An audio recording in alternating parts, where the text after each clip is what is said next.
la pièce que j'ai écrite, que j'ai coécrite d'ailleurs, on est deux à l'avoir écrite. Excusez-moi monsieur, c'est l'histoire de deux jeunes femmes modernes, célibataires, qui cherchent l'âme sœur et qui se disent, eh bien, on va utiliser tous les moyens modernes à notre disposition pour rencontrer l'homme de nos rêves. Donc c'est Internet, c'est le speed dating, c'est les soirées célibataires. Alors forcément des rencontres elles en font des tas, mais la rencontre en soi ne se fait pas, parce que tout le monde est dans cette manière de faire, cocher des cases, de dire je veux qu'il soit de telle taille, telle couleur d'yeux. Ça ne peut pas marcher. Enfin, pour moi, c'est pas le genre de pratique qui fait qu'on rencontre quelqu'un. Et je voulais vraiment montrer deux femmes qui sont complètement ancrées dans cette réalité, qui n'arrivent pas à en sortir, et qui font tête baissée avec des méthodes qui sont mauvaises et qui forcément ne trouvent pas l'homme de leur vie. Et c'est un spectacle qui a très bien marché parce que ça parle à tout le monde, autant aux célibataires de maintenant que ceux qui ne le sont plus, autant aux gens de 7 ans qu'aux gens de 77 ans qui se retrouvent dans leurs souvenirs. Et surtout, ce qui était très intéressant avec cette pièce, c'est qu'on montrait deux jeunes femmes. Donc moi, je suis noire, que je joue aussi. Et on me disait, mais c'est génial, vous parlez jamais de votre couleur de peau et ça passe très bien. Et c'est ça que je voulais aussi. C'est de montrer qu'on peut écrire des histoires avec une personne qui est noire, asiatique, on s'en fout. Et ce qui compte, c'est juste deux personnages et ça fonctionne. On n'a pas besoin de justifier pourquoi elle est noire, on n'a pas besoin de dire elle est noire, donc on va faire des blagues. Rien, rien. C'est juste deux femmes célibataires, c'est le propos, on le tient de A à Z et ça marche. C'est tout.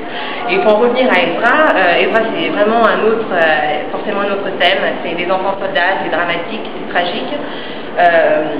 Je pense que pour les deux, autant la comédie que tout ce qui est dramatique, c'est la même préparation.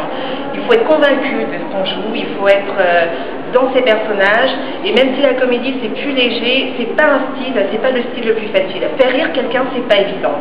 Le faire pleurer, c'est sans doute pas évident non plus, mais on sait qu'il y a des techniques, on sait qu'il y a des grands moments, il y a des petits trucs, mais la comédie, c'est vraiment difficile, et je pense que ça reste dans la spontanéité, dans le travail, et je suis passée de l'un à l'autre via le travail, tout simplement. C'est la même méthode de travail que j'applique, avec la même conscience, et c'est ce qui fait que j'arrive à jouer sur les deux bords, et que je ne veux pas qu'on m'enferme justement en me disant vous êtes très bonne en comédie, vous ferez que de la comédie, vous êtes très bonne pour faire pleurer, vous ferez que ça. Non, je suis comédienne, j'ai une formation pour ça, donc je sais faire les deux.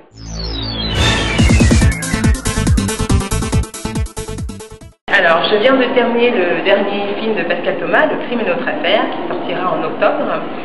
Et là, j'écris un long métrage avec une amie, donc on espère que ça va avancer, mais ça avance très bien, on est très très bien soutenus. Sur le thème d'une jeune actrice noire qui veut réussir en France, comme par hasard, et c'est justement abordé sous le thème de la comédie, parce qu'on pense qu'en détournant en fait tous les stéréotypes qui sont lancés aux minorités, mais en les retournant contre ceux qui les profèrent, et ben on peut réussir à toucher. Il faut que ce soit vraiment de la comédie, mais tout en disant ce qu'on a à dire. Donc c'est une jeune femme qui s'imagine en Gabin ou en Morgan, qui s'imagine en Arletty. Elle est noire, mais c'est sa culture, elle est née dans ça, donc pour elle, il n'y a pas de problème, elle peut très bien interpréter ses rôles.